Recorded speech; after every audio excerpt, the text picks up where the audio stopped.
Amen. Et quand nous disons Amen, c'est que nous sommes d'accord avec la prière qui vient d'être faite. Seigneur, eh bien, nous avons besoin d'entendre ta parole. Comment allez-vous? Ça va? Tout le monde va bien? Est-ce que vous avez une bonne vision?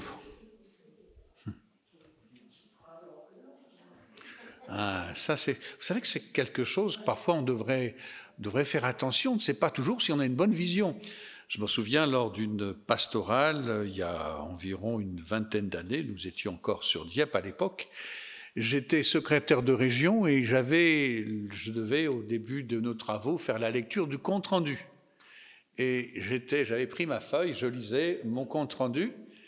Et à la fin de la session de cette pastorale, la femme de notre frère du pasteur Lochon, Viviane, est venue me voir en me disant « Vous avez un problème de vue ?» Ah, je dis « Moi, non. » Ah, si. Ah, je dis « Non. » Ah, ben écoutez, c'est simple, prenez votre feuille. Alors j'ai repris ma feuille, on me disait « Rapprochez-la un peu. » Je l'ai rapprochée un petit peu et je voyais trouble. Je ne me rendais pas compte que j'avais un problème de vue. Bien sûr, vous avez compris qu'ensuite, eh bien, j'ai pris rendez-vous chez un ORL et puis on a fait ce qu'il faut. Et aujourd'hui, je vous avoue, si je retire mes lunettes, je ne vois plus vos têtes. Donc, je vais remettre mes lunettes. Vous comprenez, c'est important d'avoir une bonne vue. Mais ça, je vous ai raconté cette petite anecdote parce que mon thème cet après-midi, c'est avoir une bonne vision. Une bonne vision des choses et c'est tellement important, mes amis, d'avoir une bonne vision. Alors, je vais vous poser la question, mais répondez pas maintenant. Est-ce que vous avez une bonne vision? Pas simplement pour me voir, enfin, c'est pas moi la personne qu'il faut voir cet après-midi. Hein. Vous savez bien que ce que nous voulons, c'est recevoir le message de l'Évangile. Mais est-ce que nous avons une bonne vision sur les choses? Parce que parfois, on se dit, moi, j'ai besoin de rien. Tout va bien. Tout va bien, hein, tant qu'on ne sait pas exactement ce qui ne va pas tout à fait, et on a besoin de sa grâce. Alors, on va essayer de lire. On va commencer ces moments par une introduction dans l'Évangile de Marc, au chapitre 10e. Alors, si vous avez vos Bibles, eh bien, vous allez pouvoir suivre avec moi. Sinon, peut-être sur l'écran, non? C'est prévu sur l'écran. Marc 10, verset 49. Voilà, on va lire le texte qui nous parle d'un homme qui s'appelait Bartimée.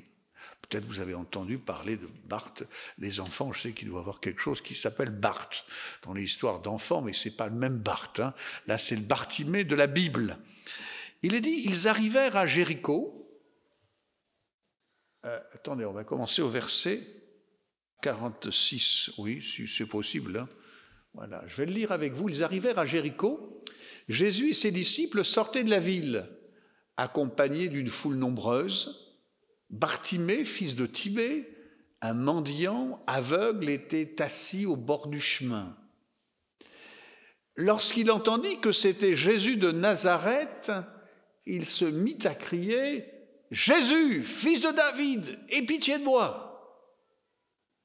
Mais beaucoup le rabrouaient pour le faire taire. Lui, cependant, criait de plus belle « Fils de David, aie pitié de moi !» Jésus s'arrêta et dit « Appelez-le ». On appela l'aveugle en lui disant « Courage, lève-toi, il t'appelle ». À ces mots, il jeta son manteau, se leva d'un bond et vint vers Jésus. Jésus lui dit « Que veux-tu que je fasse pour toi ?» « Maître, lui répondit l'aveugle, fais que je puisse voir. » « Va, lui dit Jésus, parce que tu as cru en moi, tu es guéri. » Aussitôt, il recouvra la vue et suivit Jésus dans le chemin. Amen. Amen. Voilà un texte extraordinaire qui réjouit nos cœurs. Voilà un homme qui a eu sa vie complètement transformée. Vous allez dire, oui, mais c'était un aveugle. Y a-t-il des aveugles au milieu de nous, atteints du même problème de cet homme? Je ne le pense pas. Peut-être quelqu'un a peut-être une mauvaise vue, mais peut-être pas à son niveau. Mais vous savez, dans ce texte du chapitre 10, on nous parle de cet aveugle qui ne voyait pas et qui était dans une situation difficile. Mais le chapitre 10, il nous est parlé de d'autres problème de vue. C'est étonnant parfois, il y a des choses qui sont intéressantes à noter. Et au début du chapitre 10, par exemple, vous avez des pharisiens, des hommes religieux. Il est dit qu'il y avait une foule, la foule se rassemblait autour de lui, et des pharisiens s'approchèrent de Jésus pour lui poser une question. C'était pas simplement pour en savoir plus, mais vous savez, vous avez des gens qui posent des questions pour vous mettre dans l'embarras. Hein? Vous connaissez ça, des gens comme ça. Hein? Ils vous posent des questions simplement, et eux, ils ont posé une question. Maître, un homme a-t-il le droit de divorcer? Quelle question! Parler au maître alors qu'il venait pour enseigner. Mais c'était, vous savez, c'était dans le but d'essayer de le mettre en difficulté par rapport aux écrits de Moïse. Parce que les pharisiens, les religieux de l'époque, doutaient de Jésus. Ils ne croyaient pas en lui. Mais pour eux, ils s'appuyaient sur la religion, sur les dires de Moïse. Alors ils ont essayé de lui poser la question, essayé de le piéger. Vous savez, parfois, vous avez remarqué qu'il y a des gens qui ne veulent pas de Jésus. Vous en connaissez peut-être vos voisins. Si vous leur parlez de Jésus, vous dites « Mais c'est quoi ces histoires? Est-ce que vous croyez que la Bible est vraie déjà ?» Hein? Ils vont vous poser un tas de questions. Ce n'est pas qu'ils s'intéressent à la Bible, mais ils veulent vous mettre en difficulté, peut-être vous mettre en mauvaise situation. J'aimerais vous dire, nous, la parole de Dieu, elle a éclairé notre vie. Je sais pas, vous savez, quand vous lisez un livre, vous avez peut-être lu des livres, il y a des livres très intéressants, vous les avez lus une fois, c'est bon, hein? Mais la Bible, vous pouvez la lire une fois, 2 fois, 5 fois, 10 fois. À chaque fois que vous la lisez, vous découvrez quelque chose. Il y a comme une pépite, un mot qui illumine votre entendement, dit « Ah, merci Seigneur pour cette parole, ça me fait du bien. » Elle m'enrichit. Et là, bon, ça c'est formidable. Donc je vous dis, la Bible c'est bon. Et là, ils sont venus essayer de mettre Jésus en difficulté. Mais Jésus connaît les cœurs. J'aimerais vous dire, s'il y en a un qui connaît votre cœur, c'est Jésus. Parfois on peut paraître tout va bien, alors qu'au fond de soi-même, on souffre. Oui ou non? Eh oui. On souffre, parfois il y a des gens, ils ont tout pour être heureux, mais il leur manque quelque chose, une souffrance. Parfois, c'est une femme qui ne peut pas avoir d'enfant, elle a un mari formidable, elle a ceci. La Bible, elle nous en parle un jour de Anne qui avait tout pour être heureuse. Elle avait un mari en or, mais elle ne pouvait pas avoir d'enfant, elle était malheureuse, elle pleurait. Peut-être elle ne le montrait pas aux autres, elle paraissait au départ, tout va bien, mais il y avait une souffrance. Dieu voit, Dieu sait toutes choses. Et Dieu lisait aussi les cœurs de ces hommes religieux qui venaient pour le piéger. Et alors, et Jésus répond toujours par la parole. Il y a toujours une parole pour répondre.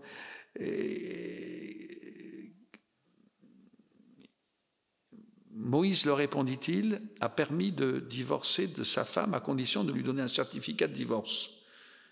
Et Jésus répond, vous savez, c'est à cause de quoi? C'est à cause de la dureté de vos cœurs. Tiens, la dureté de vos cœurs.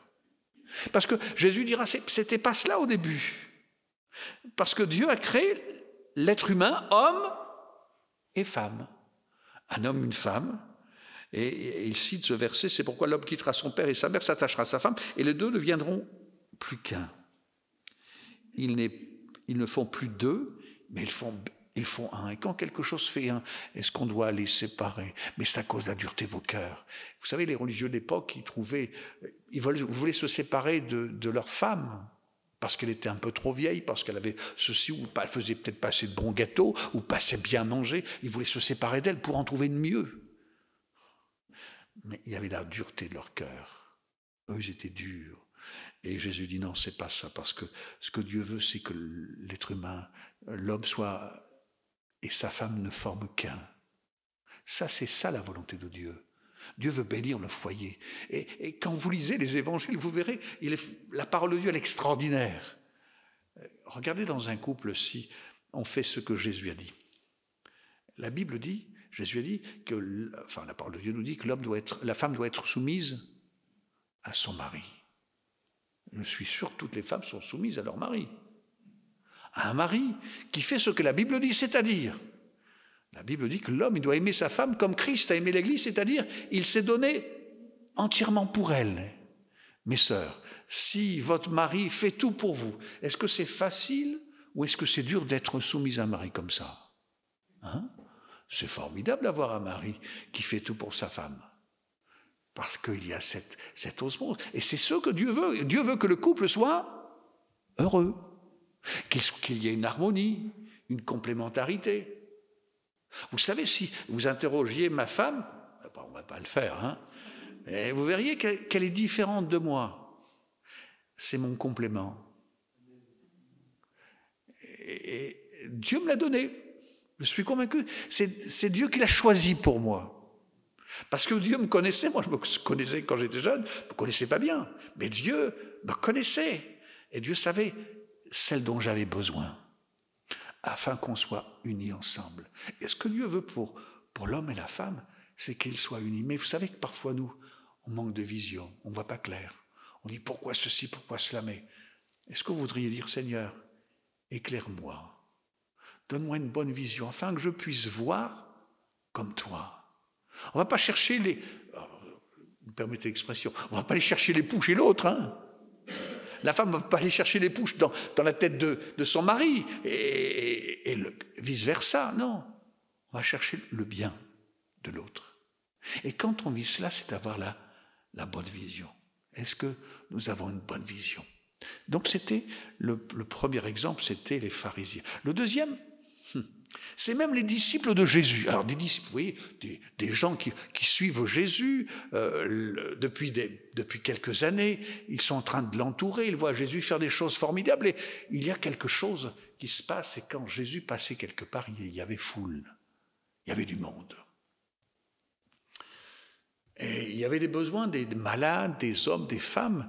Et puis voilà qu'il y a des mamans, essayez de vous imaginer des mamans qui viennent avec leur bébé, et ils se faufilaient pour faire le chemin pour aller vers Jésus, pour que Jésus pose ses mains sur les bébés, sur les enfants.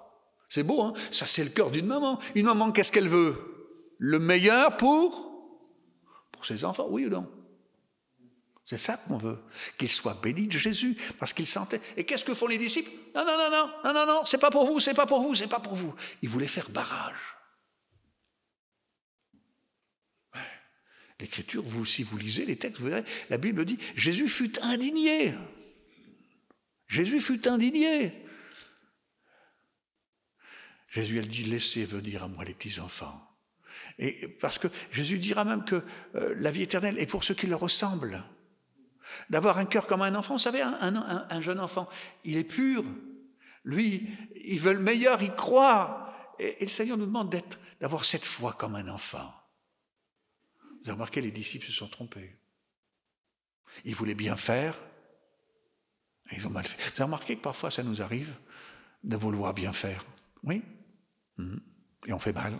Oui. On ne fait pas ce qu'il faut. On n'a pas une bonne vision. Mais ce n'est pas tout. On va un peu plus loin. Voilà un jeune, toujours dans le même chapitre 10, il est parti, à partir du verset 17, comme il parlait, un homme accourut, se jetant aux pieds de Jésus, dit « Bon maître, que dois-je faire pour obtenir la vie éternelle ?» Et puis, c'était un garçon extraordinaire. Mesdames, vous auriez voulu avoir un gendre comme lui. Une bonne moralité.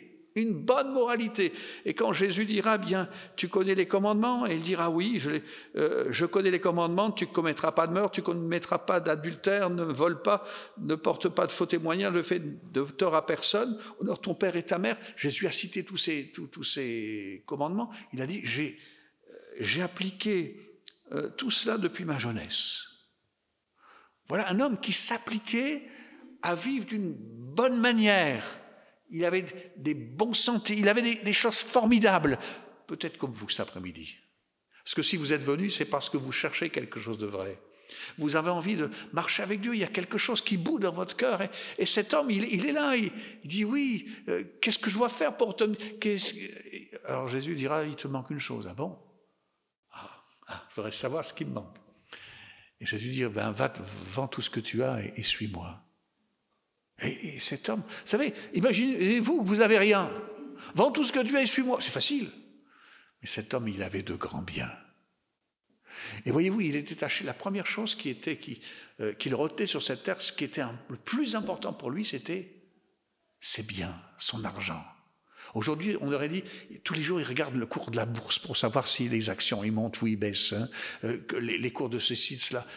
Moi, je me souviens, un jour, j'avais eu un cousin par alliance qui était venu à la maison et il m'a dit, est-ce que je peux savoir le cours de la bourse parce qu'on a fait des placements dans l'entreprise et je veux savoir si ça monte ou ça baisse. Il vivait de ça, c'était la chose la plus importante de la journée. Triste, hein? Enfin, c'était son cas. Mais vous allez me dire, mais j'ai pas d'argent, ça ne me concerne pas, mais quelle est la chose qui te tient le plus à cœur dans ta vie? C'est quoi? C'est quoi qui prend la première place? Est-ce que c'est les choses de Dieu qui sont la première chose, la chose la plus importante, ou c'est peut-être, je ne sais pas moi. Il y a des gens qui m'ont dit, vous savez, ce qui est important, c'est les vacances. C'est bien les vacances. On a un temps pour les vacances, je pense que c'est bien. Mais on ne peut pas être toujours en vacances. Hein. Ça peut être quoi? Qu'est-ce qui est important pour vous? C'est la famille. Oui, c'est bien la famille. Mais la famille, il y a la famille de Dieu aussi. C'est Dieu en premier. Est-ce que Dieu est toujours en premier? Est-ce que tu sais prendre du temps pour les choses de Dieu? Parfois, ça peut être aussi une passion, quelque chose qui est plus fort que toi. Qu'est-ce qui est plus fort que nous? Qu'est-ce qu'on ne sait pas se débarrasser? Parfois, certaines personnes disent, vous savez, moi, pasteur, moi, j'ai besoin... J'ai besoin de mon petit apéritif. C'est pas toujours un petit apéritif.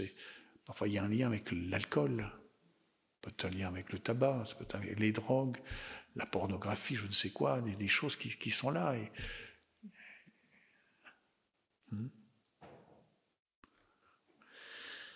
Ce jeune homme, quand il a su que ce que le Seigneur a dit, vous savez ce qu'il a fait? Il est reparti tout triste.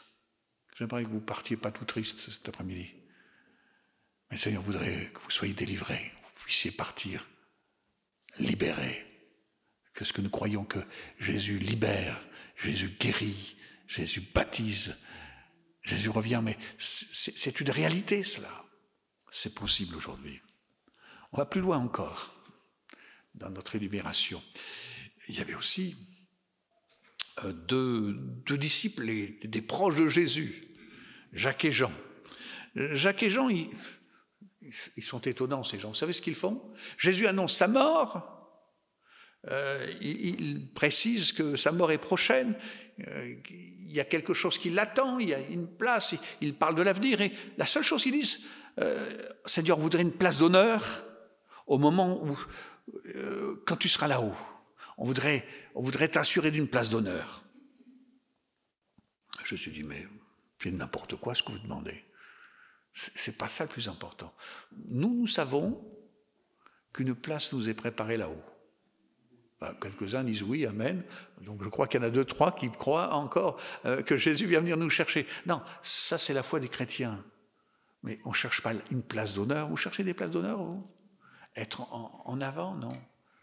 Ils se trompaient, ils avaient de mauvaises visions des choses. Notre vision, c'est quoi aujourd'hui? C'est le salut des âmes. C'est de voir nos enfants se convertir, nos petits-enfants, nos voisins, des gens qu'on connaît qui sont dans la détresse, leur parler de Jésus parce qu'ils en ont besoin. C'est ça qui est important. Alors voyez-vous, s'il y a Bartimée qui a un problème de vue, j'ai l'impression qu'il y en a beaucoup qui ont des problèmes de vue. Mais c'est ainsi l'état de tout homme qui ne soumet pas sa pensée à l'enseignement divin. Alors c'est vrai qu'il y a les gens, les incrédules, ceux qui ne croient en rien, ils ne croient pas en Dieu, ils ont dit mais ça c'est pour les faibles, la religion, les choses de Dieu. Non, j'ai envie de dire c'est pour les forts, parce qu'avec Dieu on fait des exploits, Dieu change notre vie, et Dieu nous rend capable d'être capables de. L'état des êtres humains, c'est les croyants qui se font d'eux-mêmes leur propre opinion sur les circonstances, sur les situations, sur les circonstances. Vous savez, mes amis, je ne sais pas quelle est votre vie, mais on se dit parfois, c'est comme ça parce que ça devrait être comme ça. Oui, c'est le malheur, c'est la loi des séries, c'est ceci, cela. Non, il y a des choses qui nous arrivent, mais ce qui est important, c'est de s'arrêter et de dire, Seigneur, montre-moi ce que tu veux de moi. ouvre mes yeux pour que je voie ce que toi tu veux me faire voir. Il y a des gens qui comptent sur leur intelligence, sur leur bon sens pour trouver quelque chose. C'est leur choix. Mais nous avons trouvé Jésus. Alors maintenant, je reviens à notre Bartimée, parce qu'il est intéressant, ce Bartimée. Dans quelle catégorie doit-on placer Bartimée? J'aimerais vous dire, Bartimée, il n'est pas comme les autres. Lui, il se sait aveugle. Lui, il se sait aveugle et il en souffre. Je ne sais pas si vous savez dans quel état vous êtes, si vous en souffrez, mais lui, il souffre. Comme il souffre d'être à Jéricho. Jéricho, c'était une ville florissante, mais c'était permettez-moi de vous dire, une ville maudite. Vous savez que c'est une ville maudite? Cette ville, c'était avant que le peuple entre dans la terre de Canaan, c'était une ville barricadée. Permettez-moi de vous dire, une ville imprenable. Les remparts étaient énormes, on disait impossible de pénétrer. Et même les espions envoyés par Josué, quand ils ont exploré cette ville, ils ont dit non, elle est imprenable. Mais imprenable, mais pas avec Dieu. Parce que j'aimerais vous dire, ce qui est important dans notre réunion de cet après-midi, c'est ce Dieu tout-puissant, ce Dieu qui peut toutes choses, ce Dieu qui a envoyé son Fils Jésus sur la terre pour nous réconcilier avec lui, avec le Père, afin que l'homme soit réconcilié avec le Père, mais aussi parce que Jésus allait donner sa vie pour nous racheter. Et à quel prix? Et quand nous chantons Golgotha, quand nous chantons le Calvaire, nous voulons rappeler le coût que ça a eu pour Jésus. Il a payé afin que nous ayons la vie. Il a pris notre place sur le bois de la croix. Donc Jéricho, c'est une ville maudite. Vous savez qu'il y avait et quand cette ville s'est effondrée, quand Dieu est intervenu, parce qu'ils l'ont pas fait avec des bulldozers, avec des tanks, etc. Non, ils ont simplement loué Dieu en tournant autour. On a dû dire, mais on a une équipe permettez-moi, de rigolos là qui tournent autour. C'est une fanfare, c'est quoi? C'est le carnaval autour de Jéricho. Non, les gens se sont peut-être moqués, oui, mais ils ne se moquaient pas, c'était pas un carnaval. Dieu avait donné une parole. Et il glorifiait Dieu, il jouait la trompette. Et à un moment donné, le dernier jour, eh bien, les murs se sont effondrés et ils ont pu pénétrer. C'était une victoire totale. Et il y a eu une parole de Dieu qui a été donnée. Vous lirez cela chez vous dans Josué chapitre 7, verset 26. Il y avait une parole qui a été donnée, un serment solennel. Quiconque tentera de rebâtir cette maison, cette cité, une malédiction tombera sur cette famille. Et pendant longtemps, on a respecté cela. Et si vous lisez dans 1 Roi chapitre 16 au verset 34, Hiel, un homme qui s'appelle Hiel, étonnant quand même. Je vais vous lire ce verset, il est dit ceci. Dans 1 Roi chapitre 16 au verset 34, c'est sous son règne d'Akab qu'un certain Hiel de Béthel rebâtit Jéricho. Et comme la malédiction avait été donnée, la pose des fondations coûta la vie à son fils aîné, c'est-à-dire il a perdu son fils aîné quand il a commencé à construire, son fils aîné Abiram, et lorsqu'on en posa les portes, son cadet Ségoub mourut. Cela arriva conformément à la parole que l'Éternel avait prononcée par l'intermédiaire de Josué, fils de Noum. Étonnant. Vous savez, quand Dieu dit quelque chose, croyez cela, Dieu l'accomplit toujours. Dieu dit, sa parole s'accomplit. Donc il est dans une ville un peu particulière, notre Bartimée, une ville maudite. C'est vrai que les gens descendaient de Jérusalem pour aller à Jéricho, pour aller s'amuser, c'était la ville du plaisir, il y avait toutes sortes de gens, parce qu'il y avait du commerce, il y avait un tas de choses qui se faisaient. Lui, il est là à l'entrée, qu'est-ce qu'il fait? La seule chose, c'est de mendier pour avoir un peu d'argent, pour survivre. Peut-être vous êtes en train de survivre, essayez de vous en sortir péniblement. Lui, il était assis, inutile, dépendant de la piété des autres pour subsister. Mais, écoutez-moi bien, l'aveugle a une bonne vision concernant ce Jésus qui passe. Et vous l'avez lu tout à l'heure avec moi. Il donne un titre à ce Jésus. Il dira « Fils de David, Jésus, fils de David, aie pitié de moi ». Il ne voit pas. Mais il sait parce qu'il a déjà entendu parler de ce Jésus et il veut le rencontrer. Il sait que s'il rencontre ce Jésus, sa vie sera transformée. Et mes amis, ce dont vous avez besoin, c'est pas d'autre chose. Vous avez besoin de Jésus dans votre vie, dans votre corps, dans votre âme, afin qu'il vous façonne. Vous savez, si vous essayez de vous en sortir par vous-même, vous ferez comme les autres là-bas. On va faire ceci pour essayer d'aller un peu mieux. Cet homme avait besoin de la grâce de Dieu. Et qu'est-ce qu'il crie? Jésus, fils de David. Il est conscient, c'était un titre qui n'était pas reconnu au Seigneur par la classe bien pensante. Mais lui, il savait que c'était celui dont on avait besoin. Jésus, fils de David. Celui qui était envoyé par Dieu. Lui, Bartimée crie à lui avec l'énergie de la foi qu'il met en Jésus. Tout l'espoir qu'il a de sortir de sa misère, elle est en Jésus. Il l'a placé en Jésus. Rien, mes amis, ne peut l'arrêter. Ni les gens dont le bruit qu'il fait dérange parce qu'il ne le voit pas, il ne sait pas où est Jésus, mais il crie pour que Jésus l'entende. Si, je ne vais pas crier cet après-midi, mais c'est de vous imaginer que quelqu'un malheureux crie. On dit, faites-le taire, arrêtez, il va interrompre la prédication. Mais on s'en fiche, permettez-moi. S'il y a quelqu'un qui crie cet après-midi, on va s'arrêter, on va prier pour lui. Et c'est ce que va faire Jésus. Faites-le venir. Et vous avez remarqué la foi de cet homme, qu'est-ce qu'il fait? Il jette son vêtement. Permettez-moi de vous dire, quelle foi! Imaginons, on ne va pas imaginer, mais imaginons que ça ne va pas, la démarche, elle va aboutir à rien. Comment va-t-il faire pour retrouver son manteau, l'aveugle? C'était tout ce qu'il avait pour se réchauffer. Mais non, il a placé sa confiance en lui. Rien ne peut l'arrêter.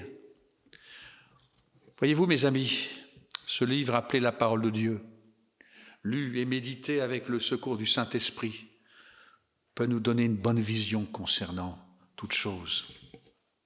J'aimerais vous dire, on l'a lu tout à l'heure, Bartimée a été guéri. J'aimerais vous dire cet après-midi, ce Jésus qui a guéri Bartimée, il peut aussi vous guérir, vous donne une bonne vision, vous donner un bon éclairage, la vision de Dieu sur vous-même.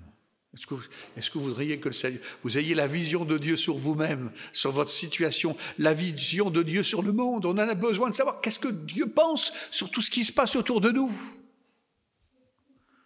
Peut-être vous êtes dans l'angoisse en disant « mais qu'est-ce qui va se passer ?» Il y a Macron qui dit qu'on va aller en Ukraine faire la guerre. Il y a un tel qui va se faire ceci. Mais qu'est-ce qu'on va devenir? J'aimerais vous dire. Il tient le monde dans ses mains, mon Dieu Tout-Puissant. Il tient le monde dans ses mains. Rien n'arrive sans la volonté de Dieu. Notre confiance, elle est placée en lui, dans ce Seigneur Tout-Puissant. La vision de Dieu sur nous-mêmes, la vision de Dieu sur le monde, mais aussi concernant le Fils bien-aimé du Père, Jésus. Vous avez besoin de connaître ce Jésus, sa perfection, la perfection de son œuvre qui nous assure un éternel avenir de félicité. Et ce que Dieu veut faire, c'est transformer notre vie. Il y a peut-être quelque chose dans ta vie qui a besoin encore d'être transformé, dont tu as besoin d'être guéri. Est-ce que tu crois que cet après-midi, le Seigneur peut le faire? Alléluia, c'est important. Par la foi, comme Bartimée, en recevant ces enseignements divins, nous sommes guéris. Nous sommes guéris de notre cécité naturelle, ou plutôt débarrassés de tout ce qui obscurcit la vision renouvelée, reçue. On a besoin, il y a des choses qui viennent même parfois obstruer notre vision suite à notre conversion, parce qu'on a connu le Seigneur, mais après il y a tellement de choses qui sont venues. On a parfois besoin de faire un peu de ménage. Est-ce que votre désir, c'est de suivre Jésus comme l'a fait Bartimée? Vous savez la suite de l'histoire? Bartimée a suivi Jésus. Je voudrais vous dire ceci, est-ce que cet après-midi vous voulez suivre Jésus? Il y a peut-être des choses qu'il vous faut vous débarrasser, le vieux manteau de ceci, ou des choses du passé.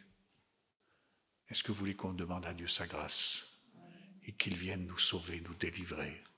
Alléluia. On peut baisser nos têtes quelques instants, on va prier le Seigneur, on va réclamer sa grâce. Seigneur, tu sais toutes choses, tu connais les besoins de chacun. Oui, tu sais si bien ce qu'il nous faut. Tu sais si bien, Seigneur.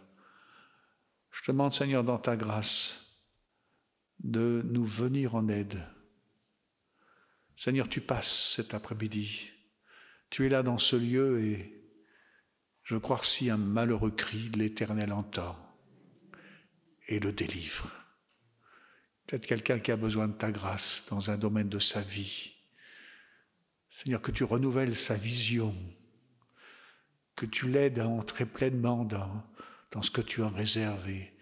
Je veux croire que cet après-midi, tu veux accomplir ta parole. Tu veux, Seigneur, bien que ta parole soit confirmée par un miracle, par une délivrance, que ton nom soit béni. J'aimerais prier avec vous cet après-midi. S'il y a quelqu'un qui a besoin, qui sent que véritablement le Seigneur frappe à son cœur et qui veut dire « j'ai besoin de toi, Jésus ». Je ne veux pas revenir comme je suis, je ne veux pas repartir comme je suis venu, mais j'ai besoin de ta grâce.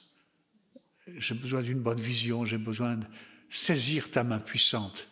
Je veux sortir libéré de mes liens, je veux être libéré, Seigneur, parce que c'est toi qui libères, c'est toi qui fais toutes choses nouvelles. J'aimerais prier avec vous. Si tel est votre cas, vous levez simplement votre main. Et je vais prier pour vous. Oui, j'ai vu votre main, j'ai vu votre main. J'ai vu ta main également. Alléluia. Vous pouvez baisser votre main. S'il y a quelqu'un d'autre encore qui a besoin, qui dit « je voudrais aller plus loin », mais il y a des choses qui me bloquent, même parfois les hommes. Les hommes peuvent vous barrer et vous bloquer le chemin, mais j'aimerais vous dire cet après-midi, Jésus te dit « le chemin est ouvert pour toi, et parce que la délivrance, elle est là pour toi ». Je vais terminer cet appel s'il y a encore une personne qui veut lever sa main. J'ai vu ta main. On va prier le Seigneur maintenant. On va réclamer sa grâce, le secours d'en haut. Merci Seigneur pour ta parole.